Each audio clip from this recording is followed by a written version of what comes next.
లూకాస్ వార్త మొదటి అధ్యాయము. ఘనత వహించిన థెయోఫిలా, ఆరంభము నుండి కన్నులారా చూచి వాక్య సేవకులైన వారు మనకు అప్పగించిన ప్రకారము మన మధ్యను నెరవేరిన కార్యములను గూర్చి వివరముగా వ్రాయుటకు అనేకులు పూనుకొన్నారు గనుక నీకు ఉపదేశింపబడిన సంగతులు నిశ్చయముగా జరిగినవని నీవు తెలిసికొనుటకు వాటినన్నిటినీ మొదట నుండి తరచి పరిష్కారముగా తెలిసికొని ఉన్న నేనును నీ పేరట వాటిని గూర్చి వరుసగా రచించుట యుక్తమని ఎంచితిని. యూదయ దేశపు రాజైన హేరోదు దినములలో అబియా తరగతిలోనున్న జకర్యా అను ఒక యాజకుడుండెను. అతని భార్య అహరోను కుమార్తెలలో ఒకతే. ఆమె పేరు ఎలీసబెతు. వీరిద్దరూ ప్రభువు యొక్క సకలమైన ఆజ్ఞల చొప్పునను న్యాయవిధుల చొప్పునను నిరపరాధులుగా నడుచుకొనుచు దేవుని దృష్టికి నీతిమంతులై ఉండిరి. ఎలీసబెతు గొడ్రాలైనందున వారికి పిల్లలు లేకపోయిరి, మరియు వారిద్దరూ బహుకాలము గడచిన వృద్ధులైరి. జకర్యా తన తరగతి క్రమము చొప్పున దేవుని ఎదుట యాజక ధర్మము జరిగించుచుండగా యాజక మర్యాద చొప్పున ప్రభు ఆలయములోనికి వెళ్ళి ధూపము వేయుటకు అతనికి వంతు వచ్చెను. ధూప సమయమందు ప్రజల సమూహమంతయు వెలుపల ప్రార్థన చేయుచుండగా ప్రభుదూత ధూపవేదిక కుడివైపున నిలిచి అతనికి కనబడగా జకర్యా అతని చూచి తొందరపడి భయపడిన వాడాయెను.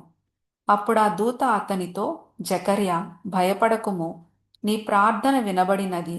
నీ భార్య అయిన ఎలీసబెతు నీకు కుమారుని కనును. అతనికి యోహాను అను పేరు పెట్టుదువు. అతడు ప్రభువు దృష్టికి గొప్పవాడై ద్రాక్షారసమైనను మద్యమైనను త్రాగక తన తల్లి గర్భమున పుట్టినది మొదలుకొని పరిశుద్ధాత్మతో నిండుకొనిన వాడై ఇశ్రాయేలీయులలో అనేకులను ప్రభువైన వారి దేవుని వైపునకు త్రిప్పును.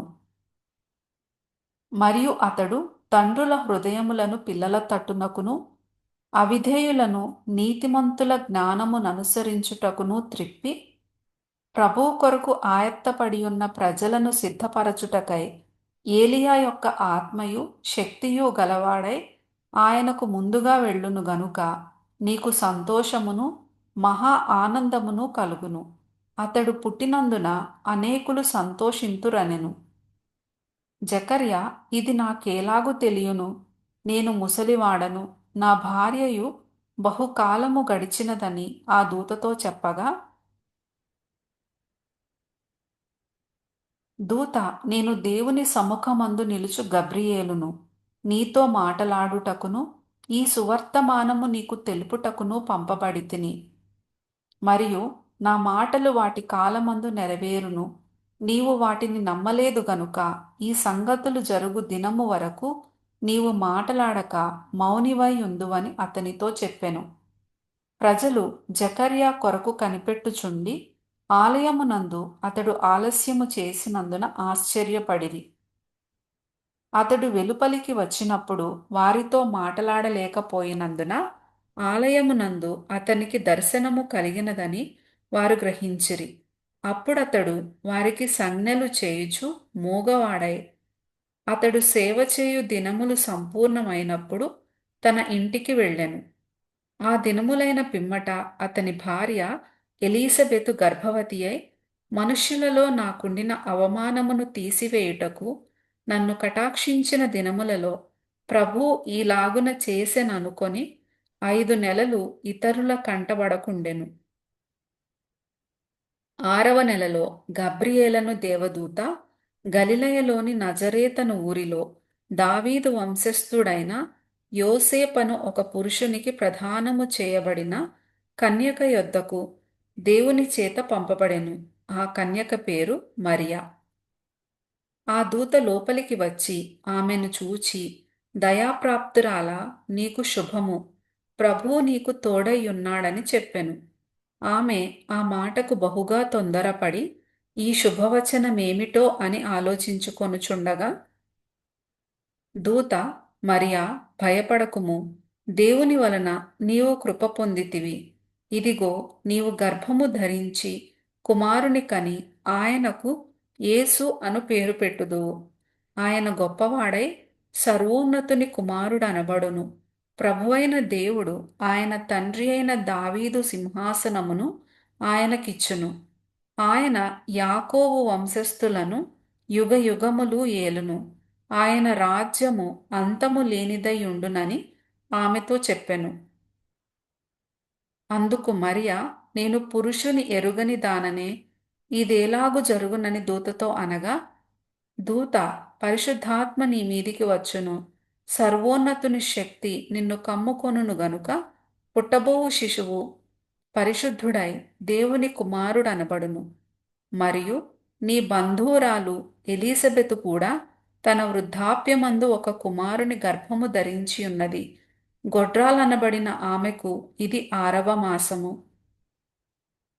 దేవుడు చెప్పిన ఏ మాట అయినను నిరర్ధకము కానేరదని ఆమెతో చెప్పెను.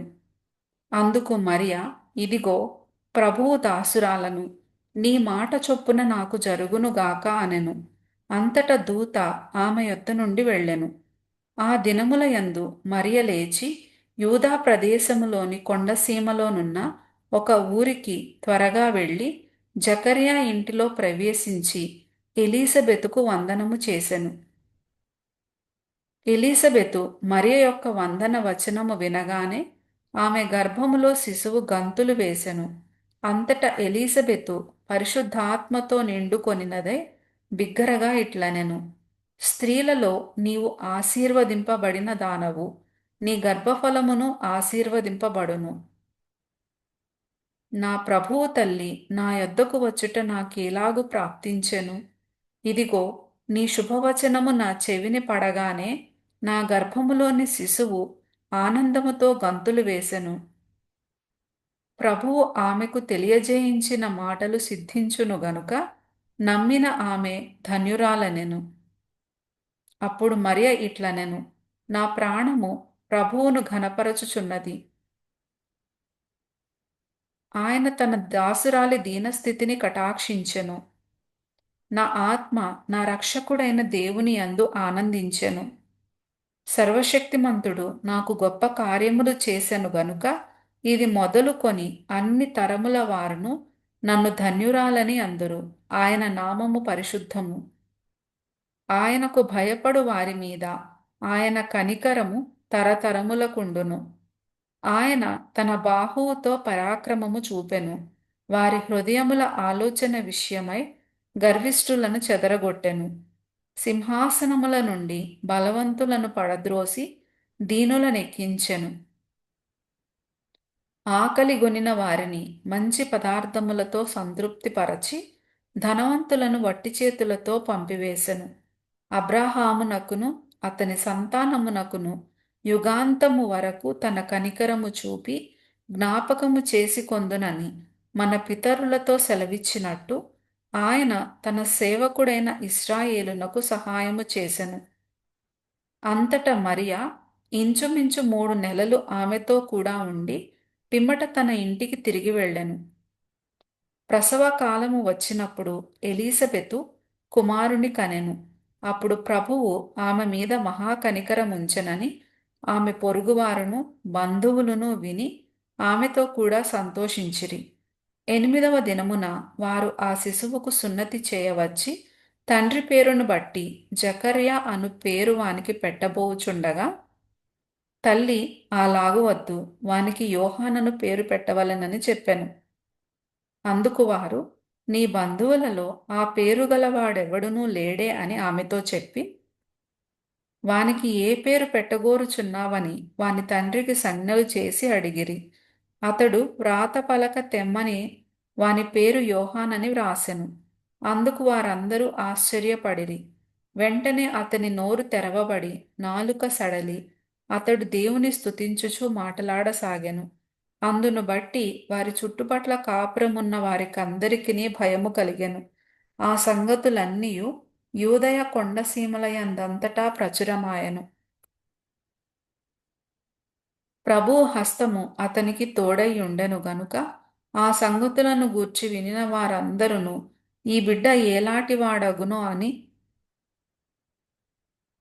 వాటిని మనస్సులో ఉంచుకొనిరి. మరియు అతని తండ్రి జకర్యా పరిశుద్ధాత్మ పూర్ణుడై ఇట్లు ప్రవచించెను. ప్రభువైన ఇశ్రాయేలు దేవుడు స్తుతింపబడునుగాక. ఆయన తన ప్రజలకు దర్శనమిచ్చి వారికి విమోచన కలుగజేసెను. తన సేవకుడైన దావీదు వంశమునందు మన కొరకు రక్షణ శృంగమును అనగా మన శత్రువుల నుండియు మనలను ద్వేషించు వారందరి చేతి నుండియు తప్పించి రక్షణ కలుగజేసెను. దీనిని గూర్చి ఆయన ఆది నుండి తన పరిశుద్ధ ప్రవక్తల నోట పలికించెను. ఆయన మన పితరులను కరుణించుటకును తన పరిశుద్ధ నిబంధనను అనగా మన తండ్రి అయిన అబ్రాహాముతో తాను చేసిన ప్రమాణమును జ్ఞాపకము చేసుకొనుటకును మనము శత్రువుల చేతి నుండి విడిపింపబడి మన జీవిత కాలమంతయు నిర్భయులమై ఆయన సన్నిధిని పరిశుద్ధముగాను నీతిగాను ఆయనను సేవింపను అనుగ్రహించుటకును ఈ రక్షణ కలుగజేసెను. మరియు ఓ శిశువా, నీవు సర్వోన్నతుని ప్రవక్తవనబడుదువు. మన దేవుని మహావాత్సల్యమును బట్టి వారి పాపములను క్షమించుట వలన తన ప్రజలకు రక్షణ జ్ఞానము ఆయన అనుగ్రహించునట్లు ఆయన మార్గములను సిద్ధపరచుటకై నీవు ప్రభువునకు ముందుగా నడుతువు.